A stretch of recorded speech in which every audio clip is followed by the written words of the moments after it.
Good morning. This is सीमाद्री।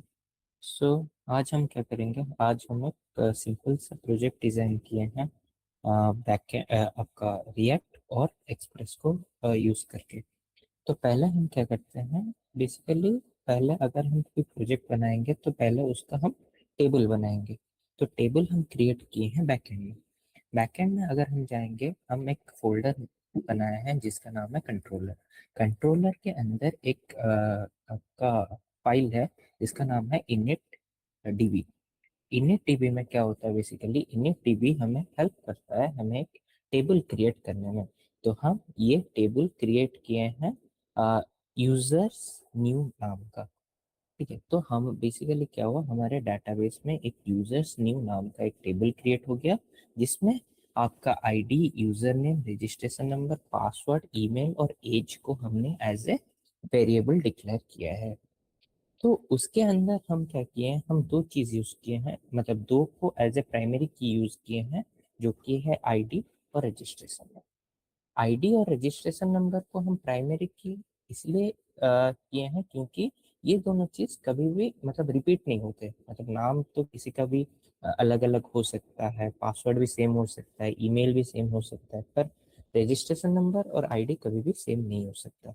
तो ये इसलिए हम उसको एक प्राइमरी की में कंसिडर किए हैं।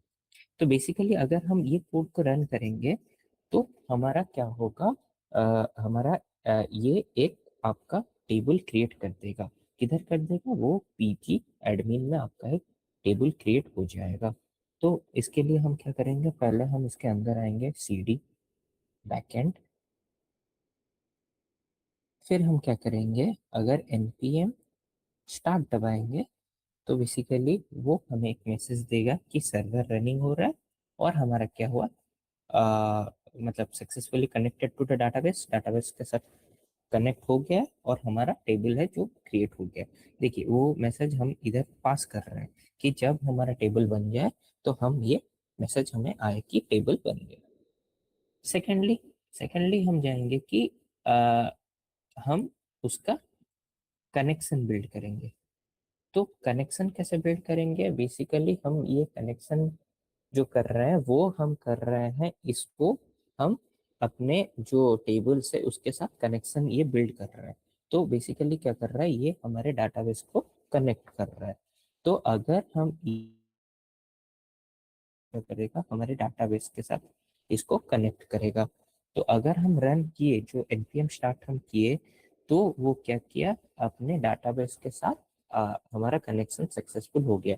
मतलब जो चीज हम इधर डालेंगे, जैसे कि टेबल में कुछ नाम डाले, ईमेल डाले, तो वो डायरेक्टली रिफ्लेक्ट होगा किधर, हमारे डाटाबेस में रिफ्लेक्ट होगा। सेकंड थर्ड थर्ड में क्या करेंगे, हम एक सर्वर डॉट जेएस नाम का एक फाइल बनाएंगे। तो बेसिकली सर्वर डॉट जेएस नाम का फाइल क्या करता है, सर्वर डॉट जेएस नाम का फाइल, आप नाम कुछ भी दे सकते हो, मैं सर्वर डॉट जेएस दिया, आप नाम उसमें कुछ भी दे सकते हो। तो सर्वर डॉट जेएस ये जो करता है वो बेसिकली क्या करता है, हमारे राउटिंग में काम आता है। सपोज मैं कुछ भेज रहा हूँ, सपोज एक रिक्वेस्ट भेजा हूँ, तो मेरे को उसका उसके करस्पॉन्डिंग रेस्पॉन्स चाहिए। तो वो क्या करेगा, हम उसका वो जो करस्पॉन्डिंग रेस्पॉन्स देंगे, रिक्वेस्ट में हम क्या डालेंगे तो हमारा उसका करस्पॉन्डिंग रेस्पॉन्स आएगा। तो बेसिकली वो जो राउटिंग या फिर पाथ हम क्रिएट करते हैं वो हम सर्वर डॉट जेएस में करते हैं। तो बेसिकली फर्स्ट हम देखेंगे क्या, फर्स्ट हम देखेंगे app dot gate. App dot gate क्या करता है, सपोज मैं कुछ इनिशियल स्टेज होता है वो, मतलब अगर हम कुछ ऐसे लिंक या फिर किसी पे क्लिक करेंगे ना, जो फर्स्ट चीज जो हमें दिखाएगा वो ऐप डॉट गेट करता है।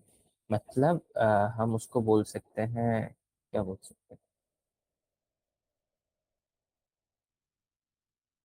तो बेसिकली क्या होता है, अगर हम गेट में क्लिक किए हैं ना, तो गेट क्या करता है, वो हमें डाटाबेस से रिटर्न करता है। पर वो चीज को हम मॉडिफाई या फिर कुछ मतलब कुछ उसमें चेंजेस नहीं कर सकते। तो बेसिकली इधर हमने क्या किया है, इधर हमने 6 मेथड्स डिफाइन किए हैं, दो गेट के, दो पोस्ट के, एक पैच और एक डिलीट का। तो बेसिकली गेट क्या करता है, गेट तो हमें ना फर्स्ट वाला जो गेट हमने लिखा है वो बेसिकली है कि अगर हम फर्स्ट गेट वाला मारेंगे तो वो डाटाबेस से रिटर्न आएगा और उधर हम कुछ चेंज नहीं कर सकते। दूसरा गेट जो लिखे हैं वो क्या करेगा, हम अगर कुछ डाटा डाले हैं डाटाबेस से वो हमें फेच करके लाके देगा। दूसरा तीसरे पे आएंगे जो कि है पोस्ट। पोस्ट पे हमारा है, हम पाथ दिए हैं उसको यूजर। तो अगर हम पाथ में यूजर डालेंगे तो वो क्या करेगा, हमारा जो वैल्यू है वो डाटाबेस में लाके रख देगा। सपोज मेरा नाम हिमाद्री है, मेरा रजिस्ट्रेशन नंबर कुछ भी हो 24E1164 जो भी हो वो है, फिर मेरा ईमेल कुछ भी हो और मेरा पासवर्ड और एज है। तो बेसिकली अगर मैं ये सब फिल किया और मैं पोस्ट रिक्वेस्ट पे क्लिक किया हूँ तो वो ये क्या करेगा, ये जितना भी रिक्वेस्ट मतलब जो डाटा है उसको लेके वो क्या करेगा डाटाबेस में डाल देगा। ठीक है। तो ये क्या करेगा, ये जो हम डिजाइन किए हैं अगर मैं स्लैश यूजर डालूंगा तो वो क्या करेगा, जितने भी फील्ड्स है जैसे कि यूजर नेम हुआ, रजिस्ट्रेशन नंबर हुआ, ईमेल हुआ, वो उसको लेके डाटाबेस में स्टोर करेगा। फिर हम आए दूसरा।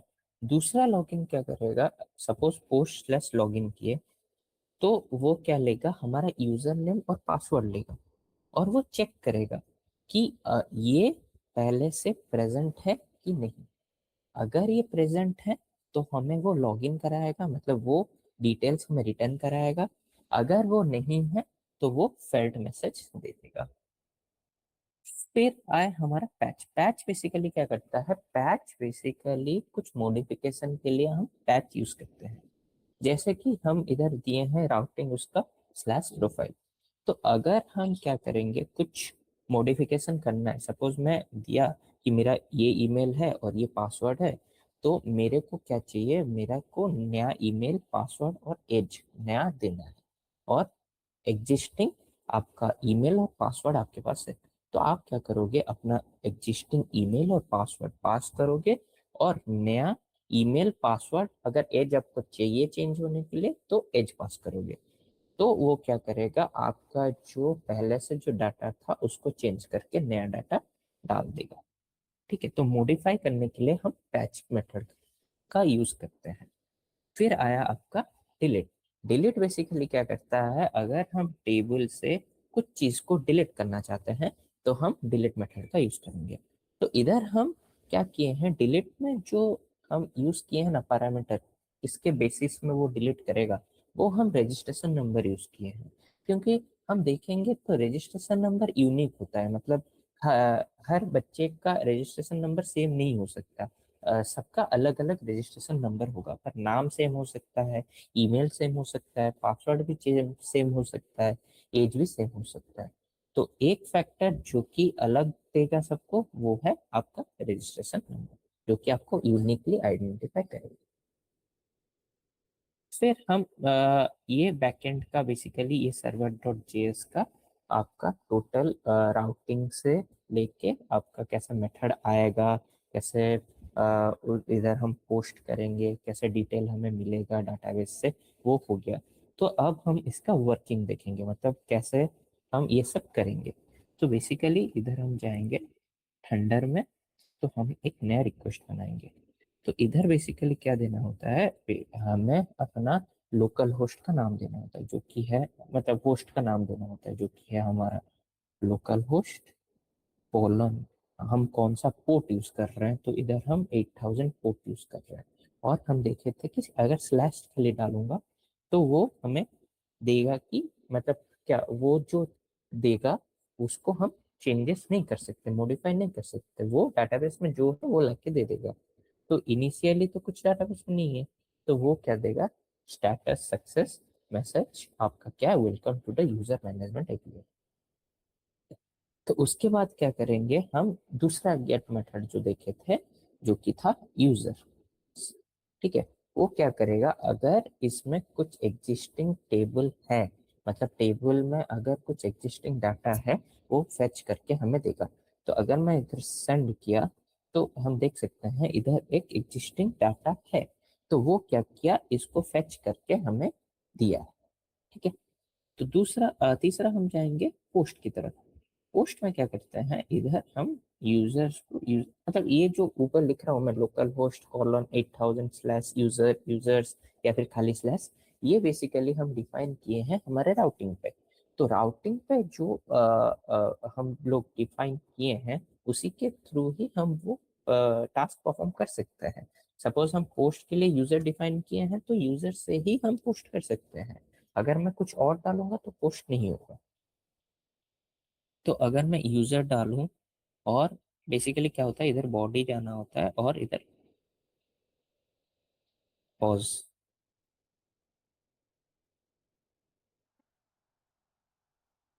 तो इधर हम क्या करेंगे, हमारा जो डाटा है जो कि हम अपने डाटाबेस में स्टोर करना चाहते हैं, उसको हम पास करेंगे। जैसे कि सपोज मेरा फर्स्ट डाटा है यूजर नेम, तो यूजर नेम में पास किया, कुछ भी डाल सकता हूँ, सपोज मैं हिमाद्री दिया। अ, फिर आया मेरा रजिस्ट्रेशन नंबर। तो बेसिकली ये जो लिख रहे हैं ना हम लेफ्ट हैंड साइड में, बेसिकली वो है हमारा पैरामीटर जो कि हम टेबल में यूज किए हैं। और जो राइट हैंड साइड में लिख रहे हैं वो है बेसिकली वैल्यूज जो हम उस पैरामीटर में स्टोर करना चाहते हैं। तो रजिस्ट्रेशन रजिस्ट्रेशन नंबर का हम कुछ भी रजिस्ट्रेशन नंबर डाल देंगे, पर यूनिक होना चाहिए। जैसे कि इधर रजिस्ट्रेशन नंबर पहले से ही प्रेजेंट है 123456789 0। तो मैं फिर से वो रजिस्ट्रेशन नंबर नहीं डाल सकता, क्योंकि रजिस्ट्रेशन नंबर हमारा प्राइमरी की है। ठीक है, तो वो हमेशा यूनिक और डिफरेंट होना चाहिए। तो इसीलिए मैं कुछ 10 डिजिट का रजिस्ट्रेशन नंबर डालूंगा जी। फिर हम पासवर्ड पे जाएंगे। पासवर्ड हम कुछ भी डाल सकते हैं। फिर आपका ईमेल, इससे फिर ईमेल होगा। ईमेल, आपका ईमेल @gmail.com। फिर आपका आएगा पासवर्ड। पासवर्ड वैसे ही रैंडमली कुछ भी। फिर age, age suppose 34, sorry, age में 34। ठीक है, तो अभी अगर मैं उसको सेंड किया,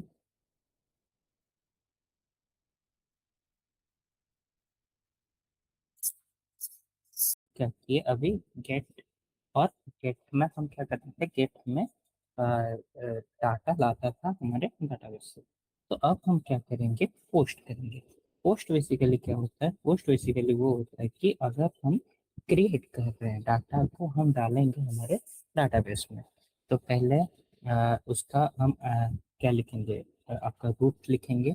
तो लोकल होस्ट कॉलन 8000 स्लैश फिर यूजर, क्योंकि हमने रूट पे यूजर डाला है, तो यूजर के थ्रू ही हम इसको एक्सेस कर सकते हैं। फिर हम आएंगे फॉर्मेट कोड। उधर हमें क्या लिखना है, पहला वैल्यू डालना है। पहला वैल्यू सपोज यूजर नेम, तो यूजर नेम हम उधर दिए the variable user name, password, फिर ईमेल, वो सब। तो पहला डालेंगे यूजर नेम कोड। ठीक है, फिर हम डालेंगे रजिस्ट्रेशन नंबर। तो रजिस्ट्रेशन अंडरस्कोर नंबर। फिर हम डालेंगे कुछ भी रजिस्ट्रेशन नंबर, आपके मन से कुछ भी डाल सकते हो, पर वो रजिस्ट्रेशन नंबर होना चाहिए जो कि आपके डाटाबेस में प्रेजेंट नहीं है। फिर हम ईमेल में आएंगे। ईमेल, ईमेल कुछ भी डाल सकते हो एज रैंडम कुछ भी। फिर सपोज मैं ये जो डाला info.com, कुछ भी आप, आपकी मर्जी, आप कुछ भी डाल सकते हो। फिर हम आएंगे पासवर्ड। पासवर्ड, पासवर्ड भी रैंडमली कुछ भी हम डाल सकते हैं। सपोज मैं दिया हूँ कुछ रैंडम POT, ये वाला। ठीक है, फिर हम एज में आ जाएंगे। एज, एज सपोज मैं दिया 30। तो अगर मैं इधर इसको क्या करूँ, सेंड करूँ, तो बेसिकली वो क्या करेगा, ये डाटा को लेके हमारे डाटाबेस में रख देगा। तो आप देख सकते हैं नीचे वो सेंड का आ गया कि ये जो आईडी, मतलब ये जो डाटा है वो जाके हमारे डाटाबेस में स्टोर हो गया है। तो अभी हम क्या करेंगे, ये था बेसिकली हमारे बैकएंड का सब काम। अब हम जाएंगे हमारे फ्रंट एंड।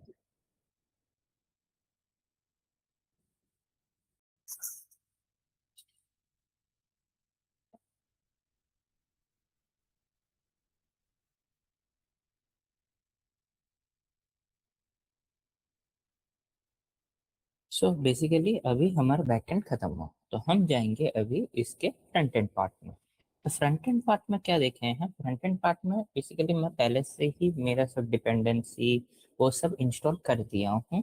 तो बेसिकली हम क्या करते हैं, अगर हम फ्रंट एंड में काम करते हैं तो बेसिकली इधर हम जो डाटा स्ट्रक्चर यूज करेंगे वो रिएक्ट होगा।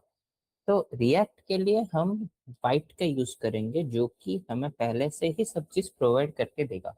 जैसे कि आप अगर npm वाइट @लेटेस्ट लिखे और आपका नाम दिए, मतलब कुछ भी प्रोजेक्ट का कुछ भी नाम आपका चाहिए वो दिए, तो वो क्या करेगा, आपका एक फाइल मतलब फोल्डर टाइप का बना के दे देगा। जैसे कि मेरा इनिशियल फोल्डर का नाम फ्रंट एंड था और मैं npm white @latest front end डाला, तो वो क्या किया, मेरे को बेसिकली ये फोल्डर बना के दे दिया। इसमें ये आपका वाइट का रहा, आपका रिएक्ट, जैसे कि अगर हम एसआरसी में जाएंगे तो ये आपका जैसे ऐप डॉट जेएसएक्स हुआ, मेन डॉट जेएसएक्स हुआ, ये कंपोनेंट ये मैं बनाया हूँ तो ये कंपोनेंट है। अगर आप कुछ कंपोनेंट डालना चाहते हो तो आप इधर डाल सकते हो। तो जेएसएक्स क्या होता है, बेसिकली जेएसएक्स हमारा वो फाइल होता है, मतलब जिधर हम जावास्क्रिप्ट का कोड हम HTML के फॉर्म में लिखते हैं, वो हमारा JSX होता है। तो इधर हम अगर देखेंगे तो इधर हम क्या यूज किए हैं, अगर हम एक कंपोनेंट यूज किए हैं जिसके अंदर हमारा क्या है, form.jsx। form.jsx बेसिकली क्या किया है, इधर हमारा एक रजिस्ट्रेशन फॉर्म को बिल्ड किया है। रजिस्ट्रेशन फॉर्म बिल्ड करके वो क्या मतलब उधर क्या होगा, हम जो डाटा हम लेंगे इनपुट, वो क्या करेंगे, हम डायरेक्टली हमारे क्या करेंगे, बैकएंड में स्टोर करेंगे। तो वो स्टोर मतलब वो जो लेंगे डाटा वो कैसे लेंगे, तो वो हम फ्रंट एंड के थ्रू से डिजाइन करेंगे कि हम वो यूजर इनपुट कैसे लेंगे। तो हमने इधर जो यूज किया है वो है हमारा यूज स्टेट हमने यूज किया है बुक्स में। तो यूज स्टेट बेसिकली क्या होता है, यूज स्टेट बेसिकली हमारा डाटा को लेता है, वो स्टोर करता है। अगर हम फ्यूचर में कुछ चेंजेस किए, वो उस चेंजेस को रिफ्लेक्ट करता है। वही होता है हमारा यूज स्टेट। तो इधर हमने क्या किया है, इधर हम अगर देखेंगे तो हमने पहले क्या दिया है, हैंडल सबमिट दिया है। और ये एक एसिंक्रोनस फंक्शन है, मतलब अगर ये फंक्शन क्या करता है, ये मतलब सपोज मेरा प्रोसेसर काम कर रहा है, तो ये क्या करेगा, अगर एक एसिंक्रोनस फंक्शन आया तो वो प्रोसेसर उसके लिए वेट करेगा ताकि वो अपना आउटपुट दे सके, फिर वो करेगा दूसरे काम परफॉर्म करेगा। Pause pause pause. तो एसिंक्रोनस फंक्शन बेसिकली क्या करता है, एसिंक्रोनस फंक्शन, अब सपोज आपका एक काम चल रहा है, वो क्या करेगा, सपोज वो काम करने में वो टाइम ले रहा है, वो प्रोसेसर या फंक्शन टाइम ले रहा है, तो वो क्या करेगा, नेक्स्ट टास्क को चल जाएगा, जब तक ये नहीं आ रहा है वो नेक्स्ट टास्क परफॉर्म करेगा। और जब ये टास्क कंप्लीट हो जाएगा वो आपको क्या करेगा, अपना आउटपुट रिटर्न कर देगा।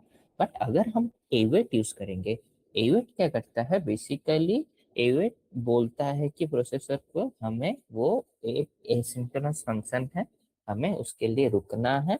तो वो क्या करेगा, वो उसके लिए रुकेगा जब तक वो फंक्शन खत्म नहीं हो जाता, फिर वो नेक्स्ट फंक्शन की तरफ चल लेगा।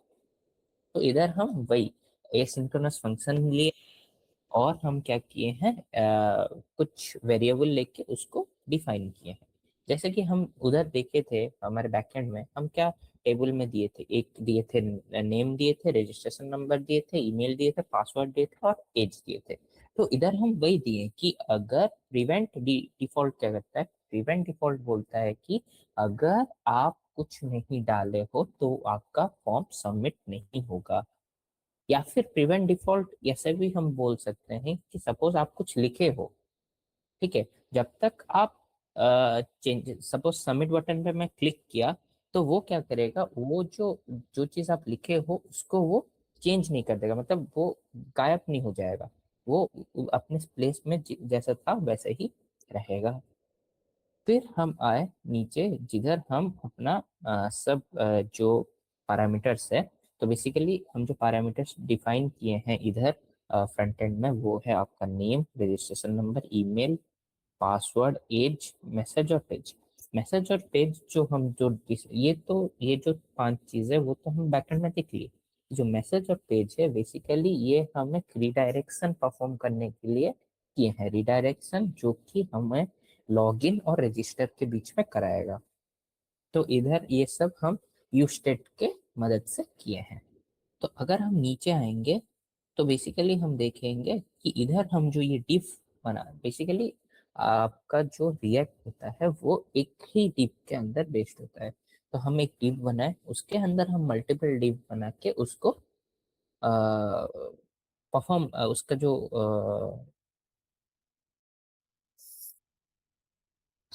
क्या किए हम इधर क्या किए, एक टिप बनाए, टिप के अंदर मल्टीपल टिप्स बनाए जिसके अंदर हम ये जो वैल्यूज है ना, जो आपका नेम हुआ, रजिस्ट्रेशन नंबर हुआ, आपका ईमेल हुआ, पासवर्ड हुआ, एज हुआ, उसको हम स्टोर करेंगे। तो उसके लिए हम एक टेक्स्ट बॉक्स टाइप का बनाएंगे, मतलब बेसिकली हम इनपुट देंगे ना, तो हम किस में इनपुट देंगे, हम टेक्स्ट में इनपुट देंगे। तो इसीलिए हमें टेक्स्ट बॉक्स टाइप का बनाएंगे। तो इसीलिए हम लिए हैं एक इनपुट जिसमें कि हम टाइप दिए हैं टेक्स्ट। ठीक है, उसमें हम प्लेस होल्डर नेम मतलब सपोज एक बॉक्स है, उसके अंदर आपको इनिशियली जब आप लोड करोगे वो आपको दिखाएगा एंटर नेम। जब आप एंटर नेम उधर क्लिक करोगे वो अपने आप गायब हो जाएगा, और जो वैल्यू आपने डाला है वो वैल्यू उधर मतलब जो वैल्यू आप टाइप करोगे वो वैल्यू उधर आए। तो फिर आप value is equal to name, जो वैल्यू हम देंगे नेम वो आके स्टोर हो जाएगा वैल्यू पे। फिर ऑन चेंज क्या करता है, बेसिकली जो चीज हम दिए हैं उसको चेंज करने के लिए, मतलब वो चीज को वो लाके स्टोर करेगा, ऑन चेंज पे ही करेगा, अपडेट करने के लिए बेसिकली बोल सकते हैं, या फिर वैल्यू को सेट करने के लिए हम बोल सकते हैं। तो वही वही हम किए हैं नेम के लिए, रजिस्ट्रेशन नंबर के लिए, आपका ईमेल के लिए, पासवर्ड के लिए और एज के लिए। तो वही वो हम टेक्स्ट बॉक्स टाइप का किए हैं जिसमें हम इनपुट ले सकें और एक सबमिट बटन डाले हैं। तो उसके बाद क्या किए, ये बटन बटन में हम बटन टैग का यूज करके हमने टाइप उसका दिया है सबमिट, और क्या दिया है, बटन का नाम रजिस्टर दिया है। तो अगर हम रजिस्टर पे क्लिक करेंगे वो हमारा सबमिट हो जाएगा। फिर हमने क्या किया है, 2 पेज और बनाए हैं जो कि हमारा वो रिडायरेक्शन करेगा आपका लॉगिन पेज और रजिस्टर पेज के बिटवीन। ठीक है, तो बेसिकली वही है कि इधर हमारा क्या होता है, ईमेल लेगा, नेम लेगा, मतलब वो देखेगा कि ये जो हमारा चल रहा है ना रिडायरेक्शन, वो किसके होगा, स्लैश लॉगिन और स्लैश प्रोफाइल। जो हम बैकएंड में देख कर आए हैं कि स्लैश लॉगिन हम पोस्ट के लिए यूज करते थे, स्लैश प्रोफाइल हम बेसिकली पैच के लिए यूज करते थे। तो ये क्या करेंगे, हम इन दोनों के बीच में रिडायरेक्शन परफॉर्म करेंगे। तो ये हम क्या फ्रंट एंड के थ्रू से किए हैं। तो बेसिकली क्या होगा, अगर हम प्रोफाइल पे जाएंगे ना, तो लॉगिन जाएंगे, तो लॉगिन क्या करेगा, हमारे से डिटेल लेगा क्योंकि ये पोस्ट है। पोस्ट क्या करता है, बेसिकली हमसे डिटेल लेता है। तो ये क्या लेगा, हमसे नेम लेगा, सॉरी यूजर नेम लेगा, रजिस्ट्रेशन नंबर लेगा, आपका ईमेल, पासवर्ड और एज लेगा। और प्रोफाइल मतलब जब हम रजिस्टर कर दिए, लॉगिन कर दिए, तो हम किधर जाएंगे, हम रजिस्टर पे जाएंगे कि हमारा प्रोफाइल हो गया, अब हमें वो प्रोफाइल दिखे। तो वही बेसिकली वही किए हैं इधर। तो अभी हम क्या करेंगे इसको, ये हमारा फॉर्म डॉट जेएस मतलब इसका एक कंपोनेंट जो कि फॉर्म डॉट जेएसएस में था। तो उसको करने के रन करने के लिए हम ऐप डॉट जेएसएस में वही फॉर्म को क्या करेंगे, इनहेरिट मतलब इंपोर्ट करेंगे। तो बेसिकली इधर फॉर्म डॉट जेएसएस में हम एक फंक्शन बनाए थे जो कि है यूजर फॉर्म नाम का फंक्शन। वही यूजर फॉर्म नाम का फंक्शन हम ऐप डॉट जेएसएस में क्या करेंगे, इंपोर्ट करेंगे। इंपोर्ट करने के बाद ये ऐप डॉट जेएसएस क्या करता है, ऐप डॉट जेएसएस बेसिकली देखने के लिए हेल्प करता है, मतलब जो दिखाएगा वो हमें। तो यूजर फॉर्म फंक्शन बनाया है वही फंक्शन तो हमें दिखेगा ना, तो स्क्रीन में जो दिखाएगा वो हमारा ऐप डॉट जेएसएस करता है। और मेन डॉट जेएसएस बेसिकली आपका वो चीज को तो मेन डॉट जेएसएस क्या करता है, मेन डॉट जेएसएस हमारा जो ऐप डॉट जेएसएस है उसको रेंडर करने में हेल्प करता है हमारा मेन डॉट जेएसएस।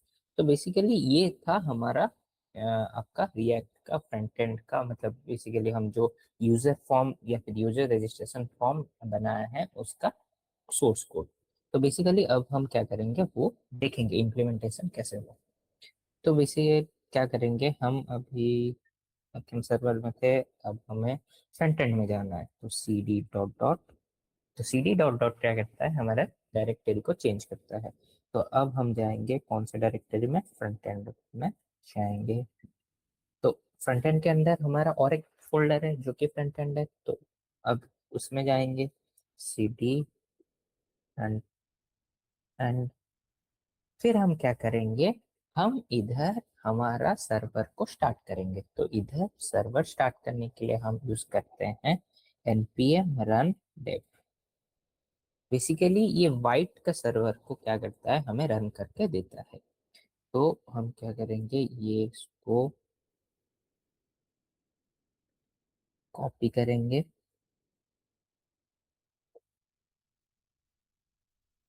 और हमारे फोल्डर में उसको पेस्ट कर देंगे। तो बेसिकली क्या हुआ, ये हमारा एक फॉर्म बन के आ गया, रजिस्ट्रेशन फॉर्म। तो अगर हम इधर इनपुट देंगे तो वो क्या करेगा, हमारा डाटाबेस में स्टोर कर देगा या फिर डिस्प्ले कर देगा। पॉज। जब अपना सर्वर स्टार्ट किया तो हमें एक लिंक आया था, तो जिसके ऊपर हमने क्लिक किया तो ये हमें इधर रीडायरेक्ट किया। रीडायरेक्ट करने के बाद क्या हुआ, बेसिकली ये हमारा यूजर फॉर्म है जिधर से हम अपना यूजर इनपुट लेंगे। तो इधर हम क्या करेंगे, पहले रजिस्टर पे क्लिक करेंगे। रजिस्टर पे क्लिक करने के बाद क्या करेंगे हम, रजिस्टर क्या करेगा, बेसिकली रजिस्टर आपका वो जो हम दिए हैं, मतलब वो जो डिटेल अभी देंगे वो अपने डाटाबेस में सेव करेगा।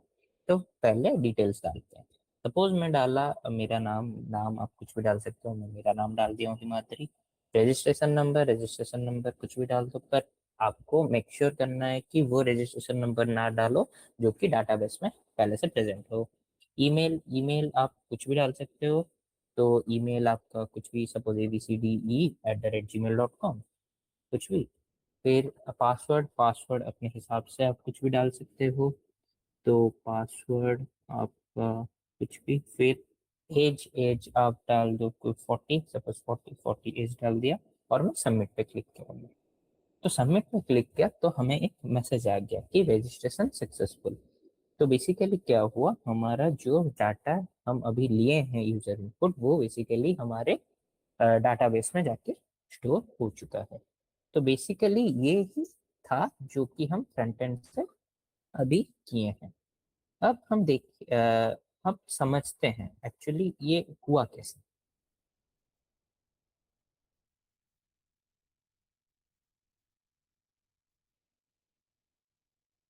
तो बेसिकली हम क्या किए हैं, अगर हम इधर मारेंगे, अगर हम उधर क्लिक करेंगे लोकल होस्ट कॉलन 8000 जो कि हमारा पोर्ट नंबर है, और यूजर्स। तो यूजर्स क्या करता था, बेसिकली हमें इंफॉर्मेशन लाके देता था जो डेटाबेस में है, जो कि गेट करता है।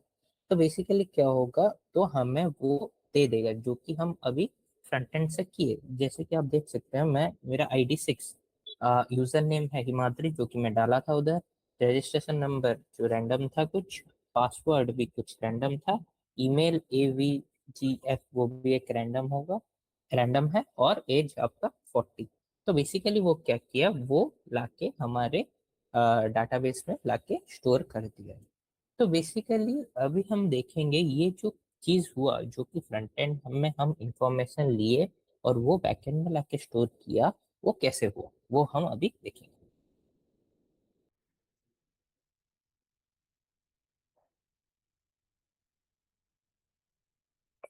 बेसिकली हमारा इधर ऑब्जेक्टिव क्या था, मेन ऑब्जेक्टिव हमारा था हम कैसे बैकएंड को फ्रंट एंड के साथ इंटीग्रेट करेंगे। तो हम क्या कर रहे हैं, इधर एक कम्युनिकेशन एक्स्टेब्लिश कर रहे हैं किसको, बैकएंड को फ्रंट एंड के साथ। तो ताकि क्या हो, हमारा जो रिएक्ट का फ्रंट एंड है वो एक्सप्रेस के जो बैक एंड है उसके साथ कनेक्ट हो सके। ताकि जो फ्रंट एंड है वो कुछ आपका रिक्वेस्ट हो, रेस्पॉन्स हो, या फिर पोस्टेड एसक्यूएल का जो डाटाबेस है वो हमें डिस्प्ले कर सके। तो उसके लिए हम क्या किए हैं, बैकएंड में हम सर्वर डॉट जेएसएस में जेएस में कोर्स इंस्टॉल किए हैं। अगर हम ऊपर जाएंगे तो हम देखेंगे इधर कोर्स कोर्स इंस्टॉल किए हैं, जो कि क्या करता है बेसिकली, अगर मेरा बैकएंड किसी अलग पोर्ट में है और फ्रंट एंड किसी अलग पोर्ट में है तो कोई प्रॉब्लम नहीं आएगा कनेक्ट करने में, तो वो इंश्योर करता है कोर्स। और अगर हम, तो ये था अब हम जो हम डाउनलोड किए हैं हमारे, इंस्टॉल किए हैं हमारे बैकएंड में, जो कि कनेक्शन में बिल्ड करे हेल्प करेगा। दूसरा जो फ्रंट एंड में हम किए हैं वो है आपका एक्सियस। एक्सियस क्या करता है, आपके फ्रंट एंड को बैकएंड के साथ कम्युनिकेट करने में हेल्प करता है। तो वो सिंप्लीफाई करता है communication between the front end and back and. तो यही था जो कनेक्शन हमने किया है हमारे फ्रंट एंड को बैक एंड के साथ, और ये हमारा एंड हुआ हमारा प्रोजेक्ट। Thank you.